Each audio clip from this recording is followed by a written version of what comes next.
From the Southern Kentucky Festival of Books 2016, this is Outside the Book, as we take you beyond those chapters, beyond the hardcover, and get to know our authors just a little bit.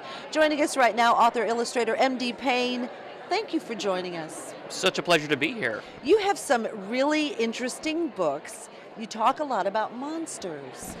Yeah, I always had this crazy idea of how funny would it be if you went into a monster retirement home. What would that be like? What are old monsters like?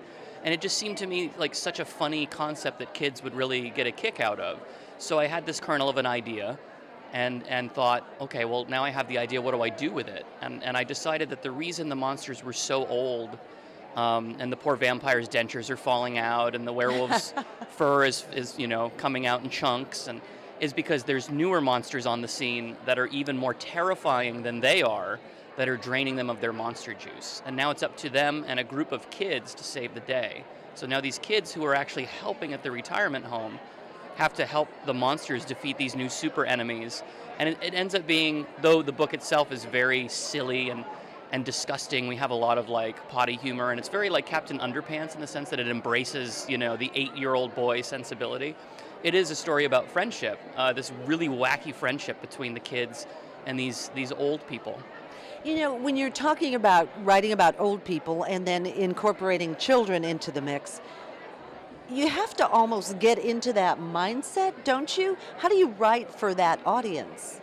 It's interesting, writing for that age group, there's certain limitations, of course, because we're talking about readers who have just begun. And so you can't use, not even complex words too often, but complex sentences or even complex story ideas. So it is, as an author, very limiting to try to get down to how do I describe something in a way that's really going to pull this reader in, this reader who this may be their first book, their first real book.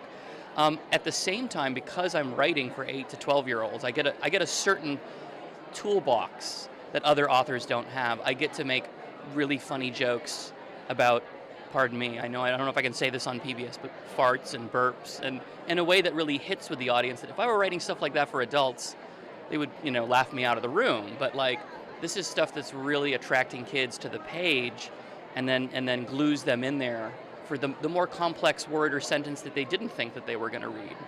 You said something just a minute ago that this could be their first book. Now, I know you know your first book. You remember what your first book was because it makes such an impression on a young mind. What's that feel like to have, I'm not going to call it a burden because it's a beautiful opportunity, but to have that responsibility? Yeah, I think for me that's why I write for kids as opposed to adults. The idea that this is so new to them and you're connecting to them in a way that it's just so unique. Some of the kids from last year, I came here last year, and a few of them came back and were like, oh, I read all your books. And I was like, first I was like, okay, how was it? Obviously they wouldn't have come over and got excited if they didn't like it, but they're like, oh yeah, it was great, and this was my favorite part. And so to see that reaction, that not only were they reading it, but it was really making an impression is really a thrill.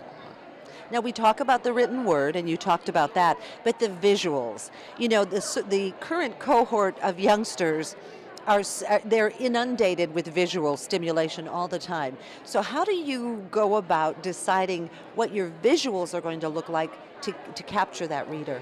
It's interesting. I think you had said author-illustrator. I actually work with an illustrator by the name of Keith Zhu.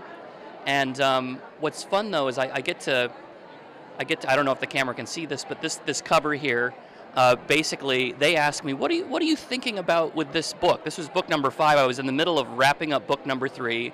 And outlining book 4, but they needed to know for the cover enough about the 5th book so they could make a cover for it. And I'm like, I know it's going to be in Egypt, so we need some pyramids in the background, and I want to bring in a serpapard, which is an ancient Mesopotamian Babylonian creature, and he's going to be holding a brain up to a bunch of scarabs, and then I get this. And your illustrator says, and he does it, and it's fantastic to have that kind of like wild imagination be able to put visually. And I think the covers are one of the big draws of the book for sure, and that kids, again, if we're talking about kids who this may be the first book they've read, they're not necessarily going to flip inside and catch a few lines to decide whether they want to read it or not. The cover is very important, and I think Keith has done a great job with these, for sure. As well as the author, M.D. Payne, who we've been talking about, because he writes stomach-turning tales of terror. Thank you so much for joining us. My pleasure. We've been talking with author Matt M.D. Payne. From Outside the Book, I'm Barbara Deeb, joined now by Adam Rex, who runs the gamut. He's actually running SMEC for president, and so with the current situation with the presidential politics, maybe this is a good idea. I really think that one of my fictional characters should definitely throw his hat into the ring at this point. Why not? I mean, I can't make the election cycle any weirder than it already is. Now, let's talk a little bit about you, the author. How you went about even beginning to start writing some of these things. Well, so my book, The True Meaning of SMEC Day, that was turned into the DreamWorks movie Home, I just started writing that back in, it was 2001, I think.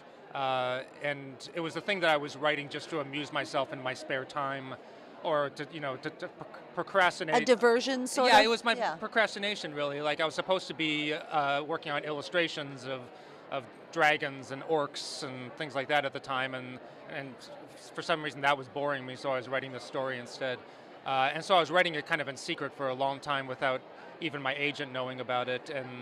But that's okay if your agent doesn't know those things, right? Yeah, I probably should have brought him into the loop a little bit earlier. But anyway, once I did, he was able to sell that, and so that was my first novel.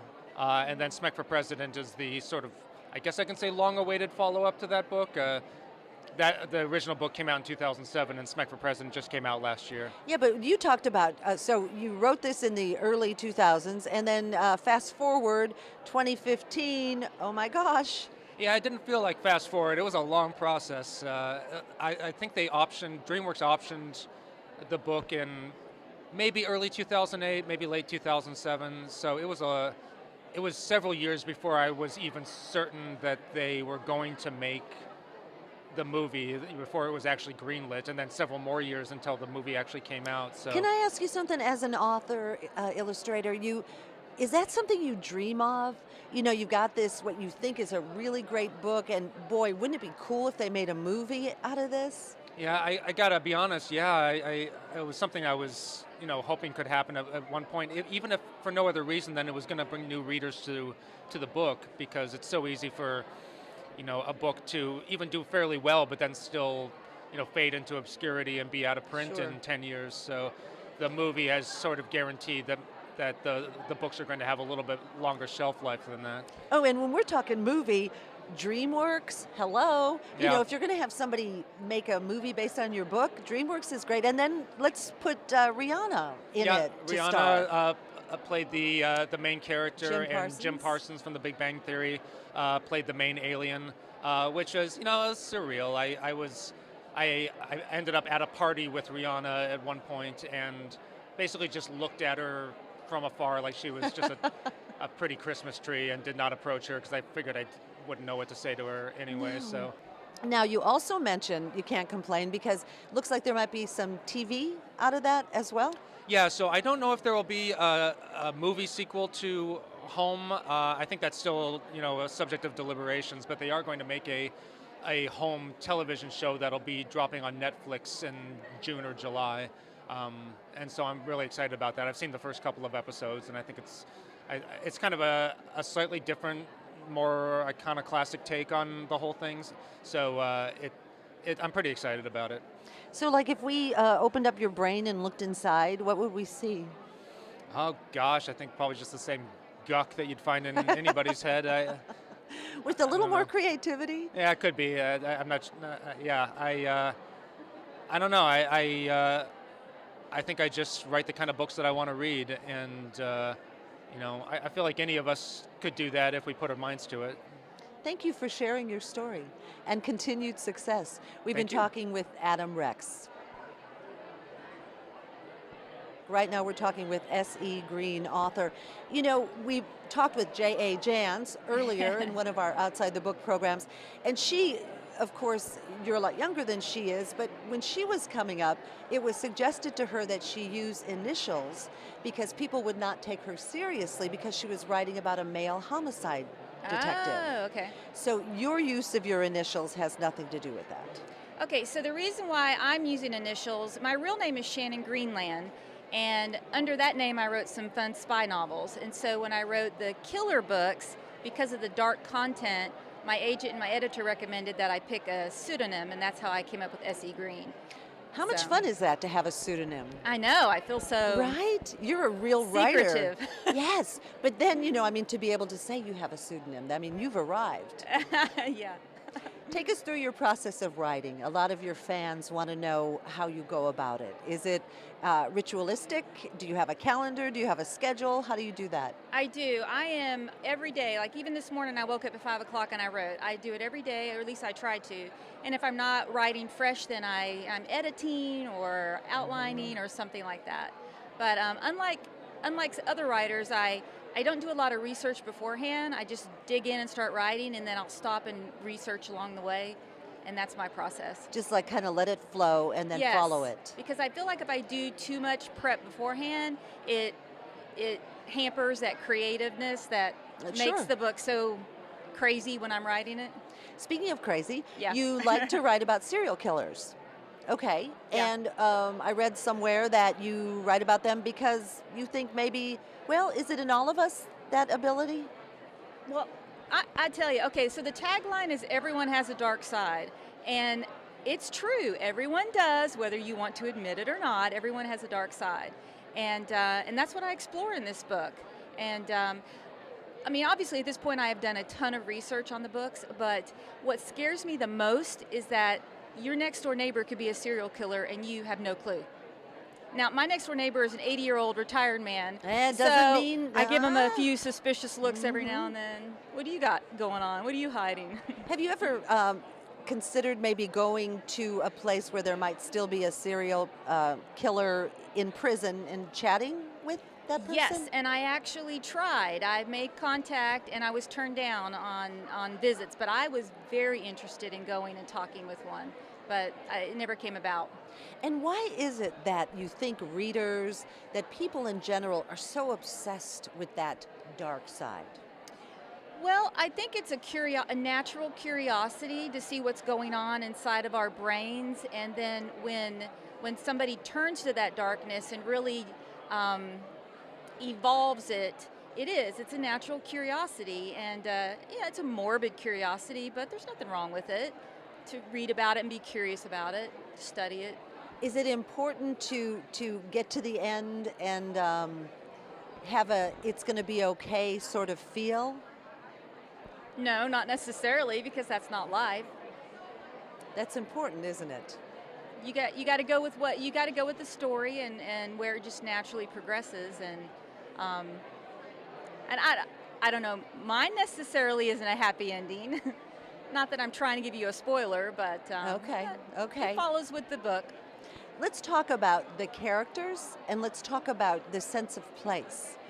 Which is more important to you? The spatiality, the place, or the person? Oh, the person, definitely. The character is what makes the book. The character is what the reader becomes interested in, and even if they don't fall in love with the character, they have to understand them, root for them, be curious about them. So I think the character is the most important.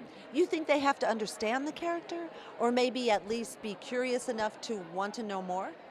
Both. Well, an understanding, curiosity, willing to cheer for the character in both situations, the bad and the good.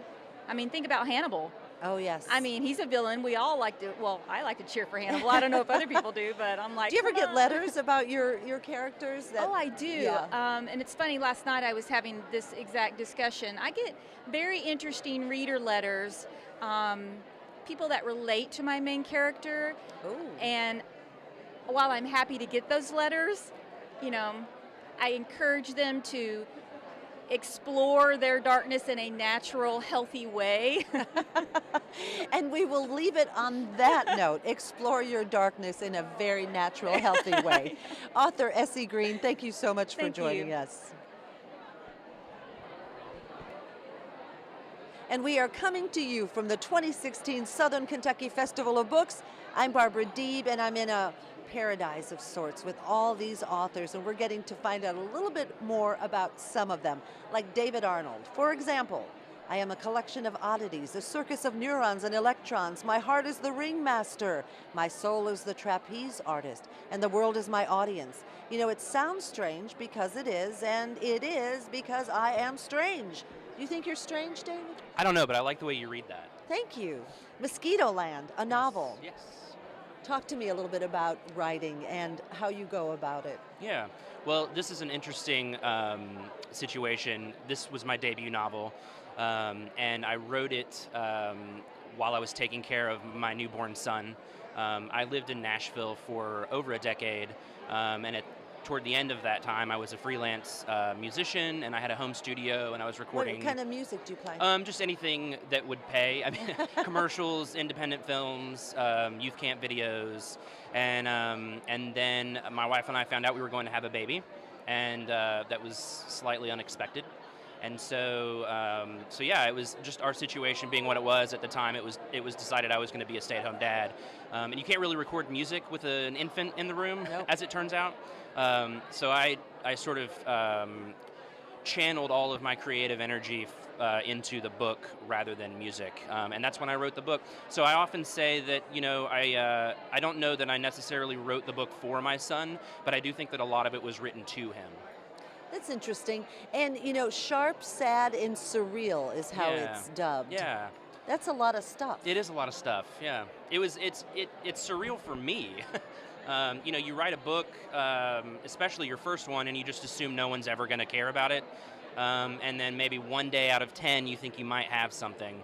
And those are the days that I really held on to and kind of tried to build on those. And it's been a complete, it's cliche, I know, but it's just been an absolute dream come true for me, and just a big part of this amazing writing community, and I've made some lifelong friends throughout this process, and to me, that's more important than anything that I ever write. Yes, because what I read is that you like kindness, communication, and chips. I do love chips. Potato chips? Yes. How old is your son now? He'll be 4 next week. He'll be 4. Yeah. So, okay, guess what? Time for round 2? Okay. Not babies, but books. Yes, my second book is called Kids of Appetite. It comes out this September. So yeah, I'm very excited about that and to have the opportunity to keep Kids writing. of Appetite? Yeah, it's about a kid who loses his father and then joins up with a sort of a ragtag group of kids on the streets of Hackensack. Where and that would be New Jersey. It would be in New Jersey, yeah. And together they sort of embark on this coded mission to scatter his father's ashes across the state. Interesting. Yeah. Now, you mentioned that you lived in Nashville, Tennessee. You're now living in Lexington, Kentucky. Yes. So, there's a Southern theme going on down there. Yeah, yeah. And yet you're writing about Hackensack? Well, and I think part of it was this book is a road trip. Mosquito Land is a road trip novel from Jackson, Mississippi to Northern Ohio. So I did, and most of the settings I touched on I've lived in. So I wanted to write a book in book 2. I wanted the setting to be a place I hadn't lived. And I knew the ending was going to take place in New York City, but I didn't want to set it in New York City, so it needed to be close by. So actually, to research Mosquito Land, I took a Greyhound bus to Newark, New Jersey. So the destination then was research for Kids of Appetite. And so I ended up staying in Hackensack for 4 days, I think, just researching the location. I love it. Yeah. So what's your process? Are you committed to every day I will put words to my screen, to my whatever, but I will write? No, absolutely not. Oh. And I have many writer friends who they have a word count Per goal day. that they need to get per day, and that works for them. And that's the great thing about writing, though, is that there's no right way to do it.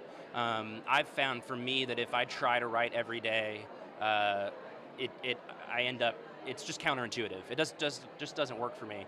I'll write every day for a month and then feel kind of stuck and need some space, and then I won't write for like a week unless I'm on deadline. Then it's different. Definitely. Yeah. But no, and one of the benefits to writing a book when you're taking care of a newborn baby is that you don't have the luxury of having a routine. I basically wrote where I could, when I could, how I could. I wrote in Which cars. was good training ground for what you're doing right now. Yeah, absolutely. I can write under the most dire of circumstances because I did most of this book, and that's not, I was able to really have a special bonding time with my son as well, which was a really special opportunity. Beautiful. So, Thank you for sharing your story. The book is called Mosquito Land. The new book comes out, you said, in the fall? September 20th. September, you already know the day. And it's called Children of Appetite. Kids of Appetite. Kids of Appetite. I'm going to call them children. That's fine. That's okay. David Arnold from Outside the Book.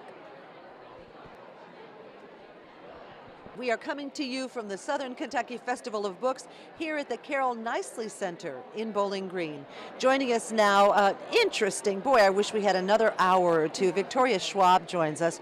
Hi You there. are indeed a master of monsters. I am. I just got my degree in medieval art history from the University of Edinburgh. So I study depictions of Scotland. monstrosity in medieval art. Yeah, in Scotland. Who, what I really want to say is, who does that? But that's amazing, and you did Yeah. it because you love. I honestly, This- I love art history and I love monsters. It's a theme I study. It's a theme I explore in all of my books. The kind of the line between human and monster. And so I really wanted to go live in Scotland for a year, and I decided to apply while I was writing books. I was writing 3 books that year, and I ended up getting in. And so I went to Scotland for a year. I wrote my next 3 books, and I got my degree. Wow, talk about an overachiever, huh? So the line between monsters and humans, it exists? Yeah, I like to, I think it's a very porous line, definitely, but I think all of my books are about the lines, you know, whether they're life and death, human and monster, good and evil. They're things that I like to explore. They're kind of the core question of all of my books. And you know, when we think of monsters, unless you're MD Payne, who was on the show earlier, it's often scary. You know, people don't want to go there. Yeah. But I don't think monsters always have to be scary. Oh no, do the they? monsters are my protagonists. The monsters, really, I look at, I have a book coming out called The Savage Song, and one of the main characters is a monster, and it's about what it means to be monstrous in a world. A lot of times my antagonists are less monstrous than my protagonists, you know? Oh, indeed.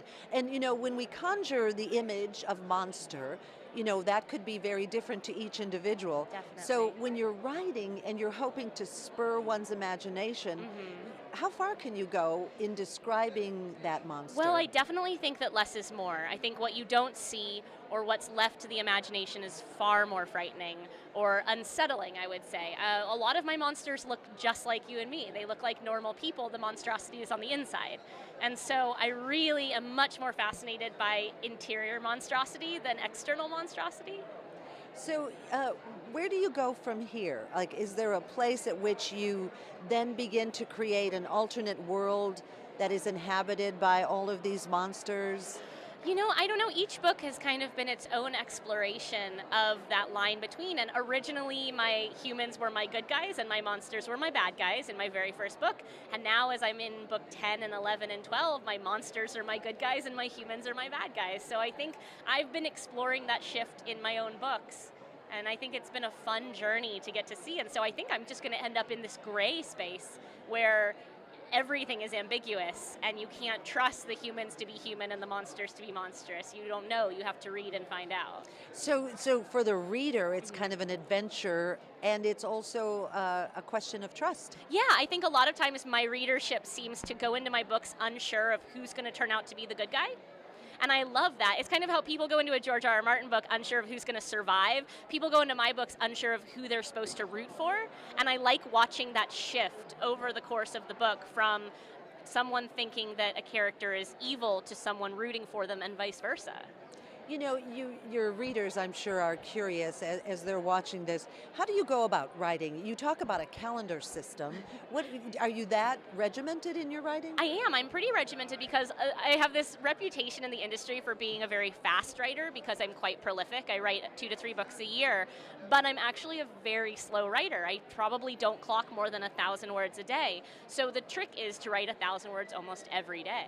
You know, and so I have a system in which I measure every 500 words that I write. I have to keep a calendar and some stars because it turns out that stars are not just for kindergartners. Like, star stickers are incredibly efficient ways to measure yourself. Motivators. Exactly, and I'm Motivators. quite I'm a visual person, obviously, and so I'm driven by the sight of that, and I think as writers we can lose time very easily. We can lose track of it, and all of a sudden it's like, where did that month go? Because you're in this world and you're writing, and having daily accountability is very, very important, I think, in order to get to the end. I think a lot of people never get to the end of their projects because they lose track of themselves and their work along the way. Victoria Schwab, you are fascinating, and I could go on and chat with you for another 3 hours, but leave us with some words of wisdom. What would you want your readers to know about you that maybe they don't know?